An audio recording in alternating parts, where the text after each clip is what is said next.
چنانچہ بعض علماء کرام نے لکھا ہے کہ اگر قرآن پاک میں کوئی دوسری آیت نہ ہوتی تو تنہا یہی آیت تبیانا لکل شیء کا ثبوت دینے کے لیے کافی تھی. جیسے سورہ والعصر پورے قرآن پاک میں نمائندہ سورت ہے، ایسے ہی یہ آیت پورے قرآن پاک میں نمائندہ آیت ہے جو آپ ہر جمعے کو سنتے ہیں، لیکن عربی نہ جاننے کی وجہ سے سن لیتے ہیں کہ پڑھا ہوگا کچھ امام صاحب نے کیا کہا، کیا پیغام ہے اپنے لیے، اپنے گھر والوں کے لیے، اپنے پورے عزیز و اقارب کے لیے، اپنے پورے معاشرے کے لیے، سب اس میں موجود، لیکن ہم ناواقفیت کی وجہ سے سن کے چلے جاتے ہیں. خلیفہ راشد حضرت عمر ابن عبدالعزیز رحمۃ اللہ علیہ نے خطبہ جمعہ کے آخر میں اس آیت شریفہ کو داخل کر کے امت کے لیے اسوہ حسنہ قائم کر دیا. اس آیت کی جامعیت سمجھانے کے لیے تو مستقل تصنیف کی، مستقل کتاب کی ضرورت ہے. البتہ تھوڑا سا اندازہ اس سے کیا جا سکتا ہے کہ اس آیت میں 3 چیزوں کا حکم دیا گیا ہے. اللہ تبارک و تعالیٰ کی طرف سے 3 چیزوں کا امر فرمایا گیا ہے: عدل، احسان، ایتاء ذی القربہ. عدل کا مطلب کیا ہے؟ عدل کا مطلب یہ ہے کہ آدمی کے تمام عقائد، اعمال، اخلاق، معاملات اور اس کے جذبات سب کے سب اعتدال اور انصاف کے ترازو میں تلے ہوئے ہوں. یہ مطلب ہے عدل کا. افراط و تفریط سے کوئی پلہ جھکنے یا اٹھنے نہ پائے، نہ زیادتی ہو نہ کمی ہو. ہم لوگ یا تو حد سے بڑھی ہوئی کوئی حرکت کرتے ہیں، پوری قوم کا حال ہے یہ تو حد سے بڑھی ہوئی کوئی حرکت کریں گے، یہ حد سے گھٹی ہوئی. تو افراط تفریط نہیں، وہ عدل کے خلاف ہے. سخت سے سخت دشمن کے ساتھ بھی معاملہ کرے تو انصاف کا دامن ہاتھ سے نہ چھوٹے، اس کا ظاہر و باطن یکساں ہو. جو بات اپنے لیے پسند نہ کرتا ہو وہ اپنے بھائی کے لیے بھی پسند نہ کرے. یہ تو مطلب ہے عدل کا. اور احسان کے معنی یہ ہے کہ انسان بذات خود نیکی اور بھلائی کا پیکر بن کر دوسروں کا بھلا چاہے. مقام عدل و انصاف سے ذرا اور اوپر اٹھ کر، ذرا بلند ہو کر فضل و عفو اور تلطف و ترحم کی اس کی عادت اختیار کرے کہ آدمی خالی معاف نہ کرے بلکہ کچھ انعام بھی دے دے. ایک تو ہے کہ بھئی کوئی معافی مانگنے آیا تو اس کو آپ نے معاف کر دیا، معافی نہیں بلکہ اس کو کچھ کھلا پلا دیا، کچھ اس کے ساتھ احسان کا مزید معاملہ کر دیا. یہ ہے عدل سے بڑھ کر احسان کا درجہ. یعنی فرما رہے ہیں کہ انصاف کے ساتھ ساتھ مروت کو جمع کرے. عام طور پر یہ ہوتا ہے کہ جب آدمی کوئی انصاف کرتا ہے تو اس میں سخت ہو جاتا ہے. یہ انسانی نفسیات ہے کہ جب ہم کوئی انصاف کا معاملہ کرنا چاہتے ہیں تو پھر اس میں ہم سخت ہو جاتے ہیں. گھر پر بیوی بچوں کے ساتھ، ماں باپ کے ساتھ، بھائی بہنوں کے ساتھ، پڑوسیوں کے ساتھ، ہر شخص جو ہے وہ اس میں اگر کہتا ہے انصاف کی بات تو انصاف کا مطلب ہو جاتا سختی. تو فرماتے ہیں نہیں، انصاف کے ساتھ ساتھ مروت بھی کرے. یہ ہے انسانی اخلاق کا تقاضا جو اسلام ہی بتلا سکتا ہے. میں اکثر لوگوں سے کہا کرتا ہوں کہ دیکھو بھائی، حیوانات سے بلند انسان ہے. عام انسان حیوان سے بلند ہوتا ہے، اور ایک کامل مسلمان عام انسان سے بلند ہوتا ہے. یہی فرق ہے. آج کل جو انسانیت کی دعوت دی جا رہی ہے، میں اس کو مستقل کہہ رہا ہوں کہ دیکھو اس کی آڑ میں کچھ شر چھپا ہوا ہے. تم کو انسان کی دعوت دے کر حیوان بنانے کی کوشش ہو رہی ہے کہ تاکہ لوگ حیوانیت کو جلدی سے قبول کر سکیں. اگر ان سے کہا جائے گا اسلامیت تو پھر کہیں گے صاحب یہ تو مذہب کی دعوت دے رہے ہیں. تو میں کہا کرتا ہوں انسانیت کا کمال اسلام میں ہے. کوئی دنیا کا دستور، کوئی دین، مذہب کہا جانے والا، خواہ وہ یہود ہوں، نصارہ ہوں، کوئی بھی ہوں، چونکہ قرآن پاک میں 3 ہی لفظ آئے ہیں. ایک تو صراط مستقیم فرمایا گیا کہ دیکھو صراط مستقیم کی دعا کرو کہ اللہ تعالی ہم سب کو ہدایت دے، صراط مستقیم پر گامزن رکھیں. فرمایا کہ اپنی عقل سے اس کو نہیں طے کرنا ہے، اس کو طے کرنا ہے کہ اللہ نے طے کر دیا کہ انبیاء و صدیقین، شہداء و صالحین کا جو راستہ ہے وہ صراط مستقیم ہے. اور فرمایا دیکھو 2 پرہیز بھی یاد رکھنا، اپنے قول میں، عمل میں، اخلاق میں اعتقادات میں، معاملات میں، معاشرت میں، ان سب چیزوں کے اندر اس کا خیال رکھنا کہ اللہ کے دشمنوں اور اللہ کے باغیوں کا طریقہ اختیار نہ کر لینا۔ حضرت عبداللہ بن مسعود رضی اللہ تعالیٰ عنہ کا ارشاد مجھے یاد آ رہا ہے کہ انہوں نے فرمایا کہ جب کوئی صورت اور کوئی لباس اختیار کرتا ہے تو جس سے اس کو محبت ہوتی ہے اس کا اختیار کرتا ہے۔ اس کو یاد رکھنا چاہیے۔ آج ہم لوگ سوچتے ہیں کہ اس میں کیا حرج ہے؟ حرج کیوں نہیں؟ حرج ہے۔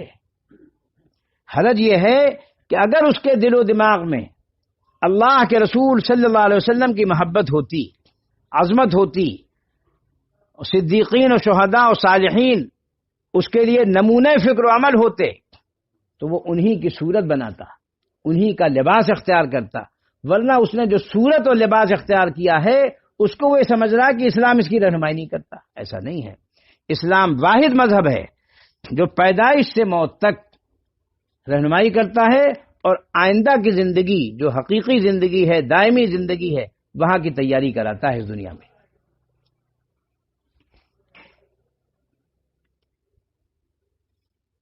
اور یقین رکھے کہ جو کچھ وہ بھلائی کرے گا اللہ اسے دیکھ رہا ہے۔ ادھر سے جب وہ بھلائی کرے گا تو ادھر سے اس کا جواب ضرور بھلائی کی صورت میں اس کو ملے گا۔ حل جزاء الاحسان الا الاحسان۔ لہذا یہ دونوں خصلتیں ایک مسلمان کو اختیار کرنی بے حد ضروری ہیں، لازم و ضروری ہیں۔ عدل و احسان بھی ہو اور دوسرے الفاظ میں انصاف و مروت ہو۔ تو اپنے نفس اور ہر ایک اپنے ہوں یا پرائے، دوست ہوں یا دشمن، سب سے متعلق یہ اس کو حکم دیا گیا ہے کہ وہ تین کام کرے۔ ایک تو انصاف اور بھلائی، اور تیسری چیز قرابت والوں کا حق ان کو دے۔ جو اس کے قرابت والے ہیں، عزیز و اقارب ہیں، اس کے پردادا کی اولاد، دادا کی اولاد، والد کی اولاد، یہ سب ذوی القربہ کہلاتے ہیں۔ پردادا کی اولاد، دادا کی اولاد اور اپنے والد کی اولاد، ان کو کہا جاتا ہے شریعت کی اصطلاح میں ذوی القربہ۔ حضور اقدس صلی اللہ علیہ وسلم پر جب ذوی القربہ کے احکام نازل ہوئے کہ دیکھو ذوی القربہ کے معاملے میں انصاف سے، عدل سے کام لو، تو آپ نے خواجہ ہاشم، ان کے بیٹے خواجہ عبد المطلب، ان کے بیٹے خواجہ عبداللہ، یہ تین ہیں، تو اسی ترتیب سے خواجہ ہاشم کی اولاد اور پھر ان کی شاخیں اور پھر ان کی اولاد، پھر ان کی اولاد، تو ان تین نسلوں کو ذوی القربہ فرمایا۔ اور زکوٰۃ جو سادات پر حرام کی گئی، یعنی ہاشمی، اس سے مراد صرف حسنی حسینی نہیں ہے، چونکہ عام طور پر شہرت یہ ہے کہ سید کہا جاتا ہے حسنی اور حسینی کو، جو حضرت سیدہ فاطمہ رضی اللہ تعالی عنہا کے بطن سے ہیں، ان کو لوگ عموماً سید سمجھتے ہیں۔ وہ تو ایک عنوان ہے ہندوستان میں، عجم میں، سید کوئی لقب نہیں ہے، ہاشمی ہے لقب۔ حضور اقدس صلی اللہ تعالی علیہ وسلم نے اپنے دادا کے والد ہاشم کی اولاد، جن کے 5 بیٹے تھے، ان پر زکوٰۃ کو حرام فرمایا۔ لہذا جو بھی ہاشمی ہوگا اس پر زکوٰۃ حرام۔ لیکن اس کا یہ مطلب نہ سمجھنا چاہیے، لوگ ہم سے پوچھتے ہیں مسئلہ تو خیال ہوتا ہے کہ دیکھو اب اس کا ہاشمی ہونا بھی ان کے لیے وہ ہو گیا، بھائی اس کو ہدیے سے، تحفے سے، اس کو پڑوسی ہے تو اس کو کچھ بھیج کر اس کا حق ادا کرو۔ یہ مطلب نہیں کہ زکوٰۃ ہی زکوٰۃ اس کو دو، زکوٰۃ تو چونکہ میل کچیل ہے، لہذا آپ صلی اللہ علیہ وسلم کی نسبت کا احترام یہ ہے کہ اس کو میل کچیل مت دو۔ بعض لوگوں کی سوچ بڑی اونچی ہوتی ہے۔ میں ایک دفعہ ایک نواب صاحب کے یہاں گیا، وہ ہمارے حضرت تھانوی رحمۃ اللہ علیہ کے ان کے دادا مرید تھے، ان کے والد حضرت مولانا شاہ رسول اللہ صاحب سے مرید تھے، وہ خود حضرت جلال آبادی رحمۃ اللہ علیہ سے مرید تھے۔ تو ہم اپنے استاد مفتی مظفر حسین صاحب کے ساتھ گئے، تو انہوں نے ایک بڑی رقم مفتی صاحب کو دینی چاہیے، تو فرمایا کیسی ان کا مدرسے کے لیے، مجھ سے فرمایا کہ آپ رکھ لیجئے، پھر وہاں سے رسید بھجوا دیجیے گا۔ اور پھر مجھ سے آہستہ فرمایا ان سے مد پوچھ لو کس مد کی ہے۔ تو میں نے ان نواب صاحب سے پوچھا کہ کیا مد ہے اس کی، تو انہوں نے کہا امداد۔ میں سمجھا کہ بھول سے کہہ رہے ہیں، زکوٰۃ کے بجائے امداد۔ میں نے کہا زکوٰۃ کی امداد، کہنے نہیں امداد۔ کہا اچھا۔ میں نے کہا کہ ماشاءاللہ آپ نے بہت فراخ دلی سے کام لیا، ایک بڑی رقم لوگ تو عموماً زکوٰۃ میں دیتے ہیں مدارس میں. کہا کہ ہمارے والد صاحب نے ہم کو اور ان کے والد صاحب نے ان کو یہ وصیت کی تھی کہ جو لوگ دین کی خدمت کر رہے ہیں ان کو زکوٰۃ مت دینا، جو لوگ دین کی خدمت کر رہے ہیں ان کو زکوٰۃ مت دینا. زکوٰۃ دینا اپنا بہت سے ضرورت مند ہیں. اللہ تبارک و تعالیٰ نے ان کے مصرف بیان کیے ہیں قرآن پاک میں. انما الصدقات حافظ ہو پڑھو. ہاں والعاملین، ہاں گنو اس کو. انما الصدقات للفقراء والمساکین. ہاں ہاں کتنے ہوئے؟ ہاں 8 مدات ہیں، جن میں سے مؤلفہ قلوب جو ہیں یہ آپ صلی اللہ علیہ وسلم کے ساتھ خاص ہیں. بقیہ 7 مصارف آج بھی موجود ہیں. کتنے لوگوں کو معلوم ہی نہیں ہوتا کہ قرآن پاک نے مصارف کیا بیان کیے. اس کا نقصان کیا ہو رہا ہے؟ جو بھی اس کے زکوٰۃ کے مصارف ہیں اس کا پتہ ہی نہیں. اب جب پتہ نہیں تو دیں کہاں؟ وہ اپنا جہاں سمجھ میں آتا ہے وہ کرتے رہتے ہیں. تو ان چیزوں کی بھی تحقیق کرنی چاہیے. تو فرما رہے ہیں کہ اقارب کا حق اجانب سے کچھ زیادہ ہے. شریعت میں حقوق العباد تو سب کے ہیں، تمام اہل حق کے جو بھی ہیں حقوق العباد، اللہ کے جتنے بندے ہیں سب کا حق ہے. حضرت تھانوی رحمۃ اللہ علیہ کی ایک چھوٹی سی کتاب ہے دریا بکوزہ. ہمارے حضرت مولانا ابرار الحق صاحب رحمۃ اللہ علیہ جب کوئی ان سے اصلاحی تعلق قائم کرتا تھا یا بیعت ہوتا تھا تو کہتے کہ حضرت کس کتاب کا مطالعہ کریں؟ تو میں نے خود دیکھا حضرت نے ایک نوعمر امام تھے، وہ حضرت سے تعلق قائم کیا. انہوں نے کہا حضرت کوئی کتاب بتلا دیجیے. حضرت فرمایا حقوق الاسلام کا مطالعہ کریں 3 مرتبہ، اس کے بعد خط لکھیں. کیا سمجھے؟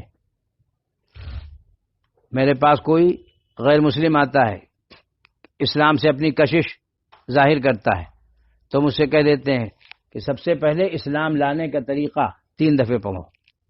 شیخ الحدیث حضرت مولانا محمد زکریا صاحب کا رسالہ ہے اسلام لانے کا طریقہ. 3 دفعہ پڑھنے کے بعد پھر آنا. وہ جب 3 دفعے پڑھنے کے بعد آتا ہے تو ہم کہتے ہیں کچھ بات پوچھنی، تو کہتے نہیں سب سمجھ میں آ گئی، بالکل عام فہم زبان میں ہے. تو اسلام لانے کا طریقہ. آپ داعی ہیں، مدعو نہیں ہیں. کتنے افسوس کی بات ہے کہ جو تحقیق کرنے والے لوگ ہیں انہوں نے کہا کہ بلا مبالغہ یہ آپ کے ہاں اس قریبی زمانے میں تھوڑے ہی وقت میں 8 لاکھ لڑکیاں مرتد ہو چکی ہیں. ذریعہ کیا ہے؟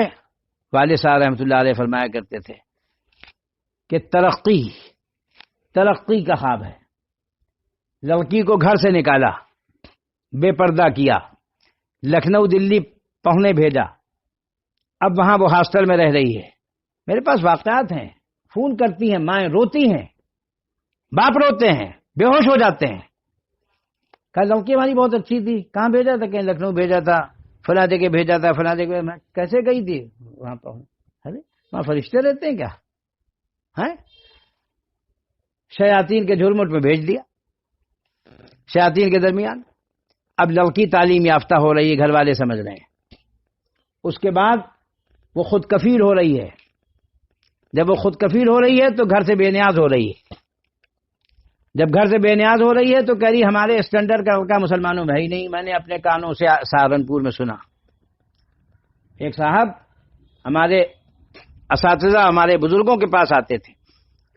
جب ان کا میں نے حال پوچھا ایک صاحب سے تو ان کا تو انتقال ہو گیا. میں نے پوچھا کہ ان کے گھر میں کوئی نہیں؟ کہیں ہے، ان کی اہلیہ ہیں، ان کی 3 بیٹیاں ہیں، مگر بڑے افسوس کی بات یہ ہے کہ وہ دلی میں رہتی ہیں اور 3 نے غیر مسلموں سے شادی کی. ہم نے کہا ماں نے منع نہیں کیا؟ کہنے لگے ماں ہی نے تو اجازت دی، ہم لوگوں نے منع کیا. تو جانتے ہیں کیا جواب تھا ماں کا؟ ہماری لڑکیاں جس تعلیمی اسٹینڈرڈ کی ہیں اس اسٹینڈرڈ کے مسلمان لڑکے نہیں تھے، اس لیے ہم نے کر دیا اسے. تو یہی فکر نہیں ہے ماں کو کہ ہم لڑکیوں کو جہنمی بنا رہے ہیں، اور وہ خوش ہے. اسٹینڈرڈ جہنم میں لے جائے گا، اکیلا نہیں جائے گا، اسے بھی لے جائے گا. یہ کیا ہے؟ ایمان دلوں میں نہیں رہا. اسلام نہیں ہے، سنت و شریعت سے محبت و تعلق نہیں ہے، یعنی اللہ سے، اللہ کے رسول سے محبت نہیں ہے۔ اس لیے یہ بے غیرتی، بے حیائی، بے شرمی پیدا ہوئی ہے۔ پہلے تعلیم، پھر ملازمت، پھر شادی۔ یہی طریقہ انگریزوں کے زمانے میں ہوا ہے۔ لکھنؤ میں جب شیعوں کی ریاست تھی وہاں بھی یہی صورت ہوئی، تعلیم، ملازمت، شادی۔ یہ تجربے ہو چکے ہیں، یہ تجربے انگریزوں کے زمانے میں ہوئے، شیعوں کے زمانے میں ہوئے، قادیانیوں کے ساتھ ہوئے۔ ابھی سہارنپور میں کچھ ہی عرصے کی بات ہے، حضرت ناظم صاحب رحمۃ اللہ علیہ ایک مکان کے پاس ایک شخص رہتا تھا۔ پتہ چلا کہ وہ اپنے گھر آیا ہوا تھا، رات میں انتقال ہو گیا اس کا۔ اب جب سویرے بات کھلی تو پتہ چلا کہ تو قادیان میں رہتا تھا اور اس کی شادی وہیں ہوئی تھی۔ وہاں شادی کیسے ہو گئی؟ کہا یہ وہاں گیا تھا، قادیانی ہوا، قادیانی ہونے کے بعد اس کو وہاں ملازمت ملی، ملازمت کے بعد قادیانی لڑکی کی شادی کر دی گئی تاکہ نسل قادیانی رہے۔ ہم غم ہیں جی، ہم کو تو اپنے پیٹ کی طغیانیوں سے کام، ملت کی ناؤ پار ہو یا درمیان رہے، یہ حال ہے ہم لوگوں کا۔ اب تو آرام سے گزرتی ہے، آخرت کی خبر خدا جانے، عاقبت کی خبر خدا جانے۔ یہ صورت ہو رہی ہے، نہایت بے حسی کی بات ہے، بے فکری کی بات ہے اور بے غیرتی کی بات ہے۔ میرے پاس ایک ماں روئی کہ آپ سے کچھ بات کرنی ہے۔ اہلیہ سے میں نے کہا ان سے پوچھو، کہا نہیں مفتی صاحبی سے کہنے، میں نے کہا دروازے کے پاس بلاؤ، کیا آپ کہہ رہی؟ تو انہوں نے رونا شروع کیا۔ میں نے کہا بھائی کیا بات ہے، خیریت ہے؟ وہ کہا ہماری لڑکی پڑھنے جاتی تھی، ہم نے اس کو بہت شوق سے ڈاکٹری پڑھائی، اب وہ ڈاکٹری جب اس کی مکمل ہونے لگی تعلیم تو وہ کہہ رہی ہم فلاں لڑکے سے شادی کریں گے، حالانکہ وہ غیر مسلم ہے۔ جب ہم نے اس سے کہا تو وہ کہہ رہی ہے کہ کیا وہ انسان نہیں ہوتے ہیں؟ میں نے کہا یہ ہے انسانیت کی تعلیم کا نتیجہ۔ اس لیے یاد رکھنا چاہیے، دل و دماغ میں بٹھانا چاہیے، اسلام ہے، اسلام، اسلام نجات اس کے بغیر نہیں ہوگی۔ نہ کافر و مشرک ہو کر نجات ہوگی، نہ یہودی اور نصرانی ہو کر نجات ہوگی، نہ مجوسی اور دہری ہو کر نجات ہوگی۔ نجات صرف اور صرف اسلام کے ذریعے ہوگی۔ وَمَن يَبْتَغِ غَيْرَ الْإِسْلَامِ دِينًا فَلَن يُقْبَلَ مِنْهُ وَهُوَ فِي الْآخِرَةِ مِنَ الْخَاسِرِينَ۔ اگر کوئی غیر دین کو، اسلام کے علاوہ کوئی دین وہاں پیش کرے گا، قبول نہیں کیا جائے گا۔ اللہ تبارک و تعالیٰ کی طرف سے شرک کی بخشش نہیں، اسلام کی مقبولیت نہیں، اس کا صاف اعلان قرآن پاک میں موجود ہے۔ آج ہم لوگوں نے جس چیز کو سب سے پہلے چھوڑا ہے وہ قرآن ہے۔ نہ قرآن ہم صحیح پڑھتے ہیں، نہ قرآن کسی جاننے والے سے سمجھتے ہیں، اور نہ اس کے احکام پر عمل کا تو نمبر ہی نہیں آتا۔ اللہ تعالی ہم سب کی اس غفلت کو دور فرمائے۔ مختصر بات کہ کام کرنے کے کیا کیا ہیں؟ انصاف کرنا ہے، مروت کرنا ہے، اور قرابت والوں کا حق دینا ہے۔ وَيَنْهَى عَنِ الْفَحْشَاءِ وَالْمُنْكَرِ وَالْبَغْيِ، اور اللہ تبارک و تعالیٰ تم کو روکتا ہے، منع کرتا ہے بے حیائی سے اور نامعقول کام سے اور سرکشی سے۔ یعظکم لعلکم تذکرون، اللہ تم کو سمجھاتا ہے تاکہ تم یاد رکھو۔ تو اللہ تبارک و تعالیٰ نے اہل قرابت کے حق خاص طور پر رکھے ہیں، اور اس کے بعد فرمایا کہ دیکھو تین چیزوں سے منع کیا، ایک فحشا، ایک منکر، ایک بغی۔ چونکہ انسان میں تین ہی قوتیں اللہ نے رکھی ہیں جن کے بے موقع اور غلط استعمال سے ساری خرابیاں اور برائیاں پیدا ہو جاتی ہیں۔ قوت بہیمیہ شہوانیہ، یہ پہلی قوت ہے کہ انسان کے اندر درندگی کی بھی کیفیت ہوتی ہے اور شہوانی بھی ہوتی ہے کہ بھڑکی ہوئی نفسانیت اس کے اندر پیدا ہو جاتی ہے۔ اور دوسری قوت وہمیہ شیطانیہ ہے، اور تیسری قوت قوت غضبیہ سبعیہ ہے۔ یہ آدمی کے اندر یہ تین قوتیں اللہ نے رکھی ہیں، ان سے آدمی خیر کا کام بھی لے سکتا ہے اور شر کا بھی۔ اب ان سے کیسے آدمی کو؟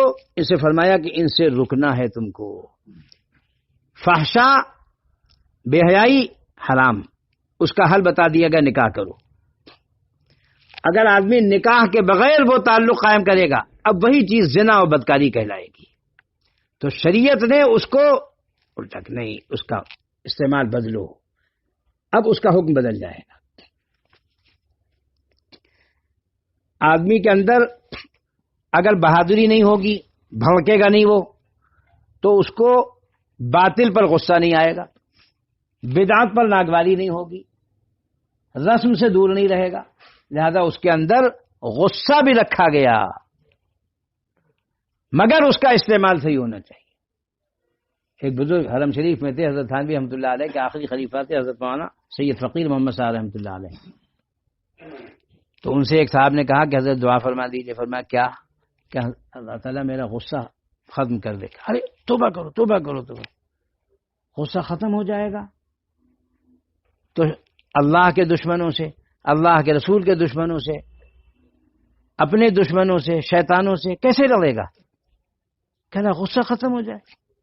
غصہ تو اللہ تعالیٰ نے اس لیے رکھا ہے تاکہ اس سے آدمی شر کو دفع کر سکے، خباثت کو دفع کر سکے، شیطنت کو دفع کر سکے۔ تو فرمایا کہ آدمی کے اندر 3 قوتیں ہیں، قوت بہیمیہ، قوت وہمیہ، قوت غضبیہ۔ فحشا سے وہ بے حیائی کی باتیں مفسرین نے مراد لی ہیں جن کا منشا شہوت و بہیمیت ہے، مگر اس کے اندر جب افراط ہو جائے، حد سے بڑھ جائے، پھر اس کو روکا جائے۔ اور منکر یہ معروف کی ضد ہے، اس کا ترجمہ شیخ الہند نے کیا نامعقول کام، جن پر فطرت سلیمہ اور عقل صحیح کے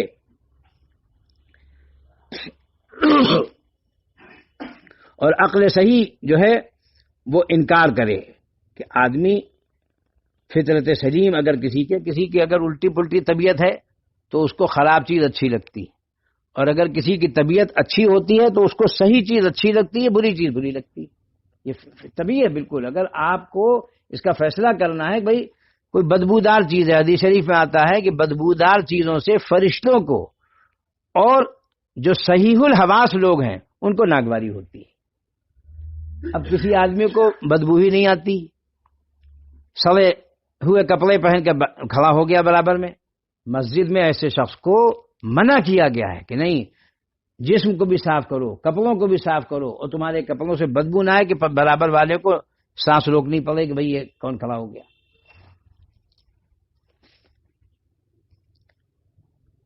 گویا قوت وہمیہ شیطانیہ کے غلبے سے قوت عقلیہ ملکیہ دب جائے۔ تیسری چیز بغی ہے، یعنی سرکشی کر کے حد سے نکل جانا، ظلم و تعدی پر کمر بستہ ہو کر درندوں کی طرح کھانے پھاڑنے کو دوڑنا، اور دوسروں کے جان و مال، عزت و آبرو لینے کے لیے ناحق دست درازی کرنا۔ اس قسم کی تمام حرکات قوت سبعیہ غضبیہ کے بیجا استعمال سے پیدا ہوتی ہیں۔ الحاصل خلاصہ یہ ہے کہ اس آیت میں تنبیہ فرما دی گئی کہ انسان جب تک ان تینوں قوتوں کو قابو میں نہیں رکھے گا اور قوت عقلیہ کو ان سب پر حاکم نہ بنائے گا، وہ مہذب اور پاک نہیں ہو سکتا۔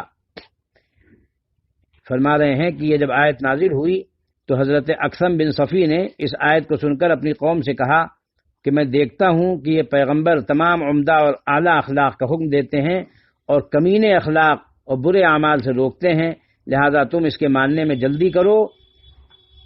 فَكُونُوا فِي هَذَا الْأَمْرِ رُؤُوسًا وَلَا تَكُونُوا فِيهِ أَذْنَابًا، یعنی تم اس سلسلے میں سر بنو، دم نہ بنو۔ حضرت عثمان بن مظعون رضی اللہ تعالیٰ عنہ فرماتے ہیں کہ اسی آیت کو سن کر میرے دل میں ایمان راسخ ہوا اور حضور اقدس صلی اللہ تعالیٰ علیہ وسلم کی محبت جاگری ہوئی۔ اللہ تبارک و تعالیٰ ہم سب کو دعوت الی الخیر کی توفیق نصیب فرمائے، ہر کام میں ہم لوگ خیر و شر کی تمیز کریں۔ آج یہ جو غلط فہمی لوگوں کو ہو رہی ہے کہ دین اور سیاست جدا جدا ہیں، یہ دہریت ہے، الحاد ہے، بددینی ہے، بے دینی ہے۔ چاہے وہ مولوی کی شکل میں کہہ رہا ہو، میں صاف کہنا چاہتا ہوں، چاہے وہ مولوی کی شکل میں کہہ رہا ہو کہ دین و سیاست الگ الگ ہیں، لیکن وہ اللہ اور رسول کے نزدیک بالکل اجہل اور احمق شخص ہے۔ دین کے تابع اگر سیاست ہماری نہ ہوئی تو مسلمان کا وجود باقی نہیں رہے گا۔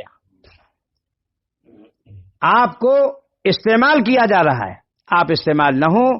حضرت حکیم الامت مجدد الملت محی سنت ظاہرہ والباطنہ حضرت مولانا تھانوی نور اللہ مرقدہ نے اس خیر و شر میں تمیز کی تھی، اس لیے حضرت مفتی اعظم مفتی کفایت اللہ صاحب رحمۃ اللہ علیہ سے زبانی فرمایا، اور حضرت مولانا احمد سعید صاحب دہلوی سے تحریری طور پر فرمایا کہ اگر لوگوں نے کسی ایسے شخص کو جس کا ایمان ہی نہیں ہے اس کو اپنا مقتدا مان لیا خاص سیاست میں، تو لوگ کیا ہو جائیں گے؟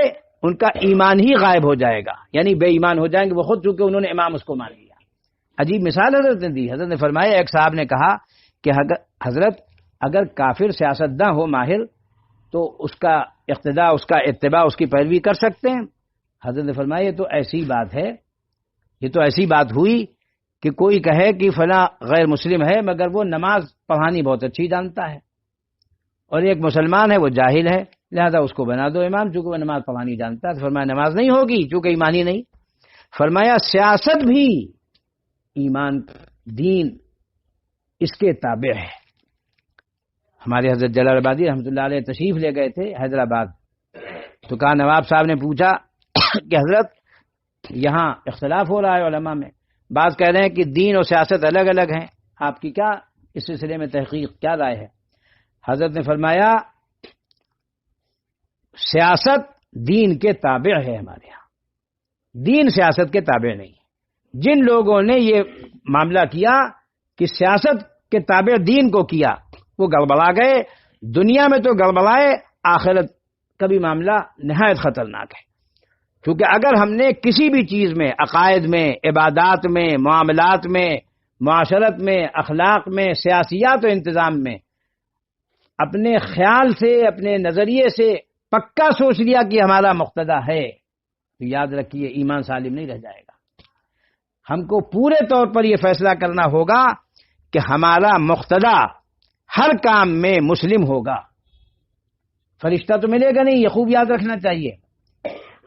کیا آپ سوچیں کہ صاحب وہ فرشتہ نہیں ہے، وہ مفتی بھی نہیں ہے، وہ قاضی بھی نہیں ہے، وہ عالم بھی نہیں ہے؟ نہیں، مسلم لیڈر ہے۔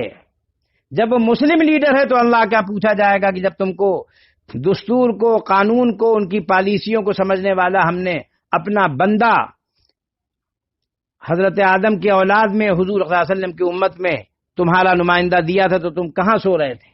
کیا جواب ہوگا ہمارے پاس؟ کہ ہم اس کے پیچھے تھے، ہم اس کے پیچھے تھے، ہم اس کے پیچھے تھے، ہم اس کے پیچھے تھے۔ اس لیے مجھے اس آیت شریفہ کے ذیل میں یہ بات ذہن میں بار بار آئی کہ دیکھیے جب حضور اکرم صلی اللہ علیہ وسلم نے 3 کام کرنے کا حکم دیا اور 3 کام نہ کرنے کا حکم دیا، تو اس وقت ان لوگوں کو یہ فکر ہوئی کہ دیکھو ہم اس میں پیچھے نہ رہ جائیں، اور کیسا عجیب و غریب جملہ فرمایا، بالکل سب کو سمجھ میں آنے والا، کہ دیکھو سر بنو سر، دم نہیں۔ تو اللہ نے آپ کو ایمان دیا ہے، اسلام دیا ہے، احسان دیا ہے، شریعت دی ہے، سنت دی ہے، طریقت دی ہے، آپ سر ہیں، سردار ہیں آپ دم نہیں ہیں۔ اللہ تعالیٰ حفاظت فرمائے دم بننے سے، ہم دم بنے ہوئے۔ تو یہ چیز ہر بوڑھا ادھیڑ کو سمجھائے، ادھیڑ جوان کو سمجھائے، جوان بچوں کو سمجھائے۔ اگر ہمارے پاس جو مفتی کفایت اللہ صاحب، مولانا احمد سعید صاحب سے حضرت تھانوی نے اس وقت فرمایا ہے کہ اگر ان کے ساتھ ہم لوگ لگے، اغیار کے ساتھ، تو مسلمانوں کی دینی موت کے مرادف ہوگا۔ مسلمان من حیث الدین فنا ہو جائیں گے۔ ہاں مسلم کا سائن بورڈ ہوگا لیکن مسلمان نہیں۔ اس لیے حضرت تھانوی رحمۃ اللہ علیہ کے آخری وصیت و نصیحت جو مفتی اعظم دارالعلوم دیوبند حضرت مولانا مفتی محمد شفیع صاحب دیوبندی رحمۃ اللہ علیہ کو حضرت نے وصال سے 3 مہینے پہلے فرمائی، اور حضرت نے اس کو ایسے حاشیے میں لکھ لیا تھا۔ فرمایا میں نے حضرت کی مجلس میں جس وقت حضرت نے بات فرمائی میں نے نوٹ کر لیا تھا، آج حضرت کے وصال کے بعد اس کو شائع کر رہا ہوں کہ یہاں پر رہنے کے لیے 2 اصول ذہن نشین رکھے جائیں۔ علماء دین کا کام یہ ہے کہ وہ مسلمانوں کو دینی حیثیت سے بگڑنے نہ دیں، اور زعماء کا اور لیڈروں کا کام یہ ہے کہ وہ اپنی قوم کو قومی حیثیت سے مٹنے نہ دیں۔